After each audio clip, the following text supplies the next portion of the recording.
I've been told y'all can't hear nothing when I have them in. Hey, buddy.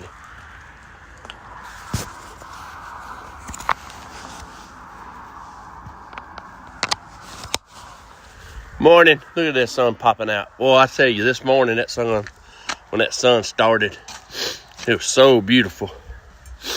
I'm going to talk one more time about our John Deere 6330. And so it came from Mr. Nathan down there,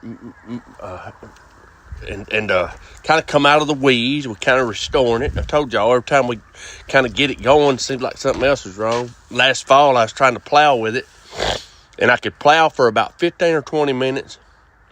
Now I have to stop for about 10 minutes.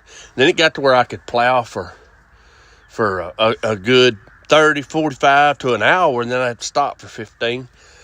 And because it would go in limp mode. I told y'all about all that. And he told me, he said, I bet you money it needs a hydraulic pump. And I said, well, Mr. Nathan, I ain't using no hydraulics. I mean, it's not, because all I'd ever thought about was, hydraulic, and old tractors that don't have sensors. Only way you know you got a hydraulic problem is when your front end don't want to go up, or it's skipping or going slow. And he said, well, but that hydraulic pump, it has a lot of, it's the kind of the brain of your whole tractor. That pump itself does sends a lot out. I bet you need a hydraulic pump. I didn't doubt him. I'm like, yes, sir, okay. I just didn't want to spend the money on a hydraulic pump. And so I told y'all, me and old Cody Aaron, he was piddling around, him and Cutter, and he kept wanting to do something. So we drained the hydraulic fluid and right there, and we changed out the filters, and we cleaned the screen, and got all that done. We put fresh, clean, new 10 gallons of hydraulic fluid, and it won't do nothing.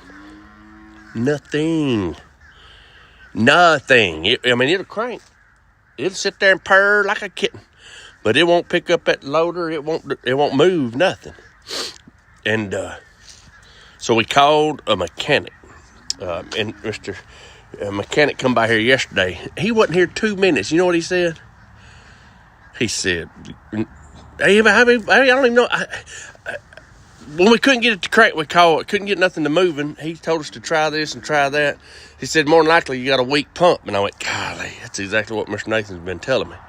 Weak pump. So anyway, he come by yesterday, wasn't here 2 minutes, got the information he needed, and said, yeah, your pump's weak. We're going to have to put a new pump on it. I've been being told that for over a year, but probably don't have to put a pump on it. Probably need to put a pump on it. It wasn't that I doubted him. It wasn't that I didn't think he knew what he's talking about. It was that I just didn't really want to have to put a new pump on it. That's why most people stay stuck where they're at. And they keep carrying the same issue. That tractor's had that issue a long time. And it's going to go away until I take what's the issue out of it and replace it. You got to do the same thing. What is the issue? I know you don't want to confront it. I know you don't want to have the cost of figuring it out. I know you don't want to go through the struggle of working it out. But if you don't, you just go keep living with the issue. And that issue, it continues, it ripples out, and it affects it. The issue I have with my relationship with the Lord will also be the issue I have that ripples out into the relationship with Christy, which ripples out into the relationship with my children, ripples out into the relationship with my grandchildren. And I got to work out that issue. And so I'm going to tell y'all about one the Lord smacked me right in the nose with the other day. I'm on the phone with old Logan, and we're talking cattle and trucks coming and yearlings, how they're doing, and need to do this, need to do that. And he talks about how he's always in such a hurry, and Logan's a 20-year younger than me without just as many issues as I got. He just ain't tired yet. And I'm like, man, Logan, I never realized I was doing it. Logan's raising his kids, and they're like my grandkids, they're like my kids. I mean, they're just so dang cute, and he ain't just an employee. He's a good sucker, and the Lord brought him here for a reason, and his family. And so we're sharing and doing life together, which is how we all ought to treat each other. And he's telling me, man, I'm not going to do that this year. I really want to not be so. I said, me and you both, pal. And I said, in fact, I have realized that when I walk in a room, my wife gets nervous. Like I've been such grinding and rushing and in a hurry and such a forceful, I'm not a mean guy. I've never abused my wife or even really called her any names but and I said that when she's in the pickup with me, when I said I made my wife so anxious because of the way I've been. If she's sitting down, get out here, bro.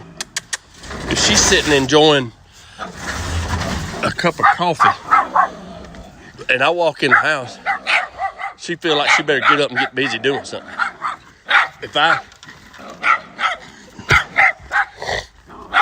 Hey! Look at him. He just won't leave. He can't stand old Bo. Bo don't like him. Anyway, she heard me say that. She said, you have no idea how much that helped me for you to admit to Logan that I get anxious when you walk in a room. And my big girls do too. I don't think my little ones do. I don't think they do. But my big girls, when I walk in, I mean, still to this day, they're married and having their own families and raising their own. And I was so, I don't know the right word. I don't want to say buttholish, but possibly buttholish. When I walked in a room, they felt like what should I be doing? I shouldn't be doing what I am doing. What should I be doing? And how should I do this? And the issue is I've never been satisfied with myself and able to sit still very long, or able to be just content with who I am, because I've always just been, ignorant. But my issue rippled out to affect my family, my wife, my kids. What I want when I walk in the room, everybody feels safe, and when I show up on the crash scene, I want everybody in my family to go, it's okay. Which is what I thought I was doing. I thought I was that guy. I think I am that guy. But I had them in fear. I had them anxious and nervous, and not intentionally. And so I just encourage you today. That's a pretty big issue. But just like that tractor, I want that tractor to do all it can do and be all it can be. And I know you do too. You want to be all you can, do all you can. Every man wants to be that man for his family. Just allow the Lord to show you. Holy Spirit, just say it. Holy Spirit, show me my issue.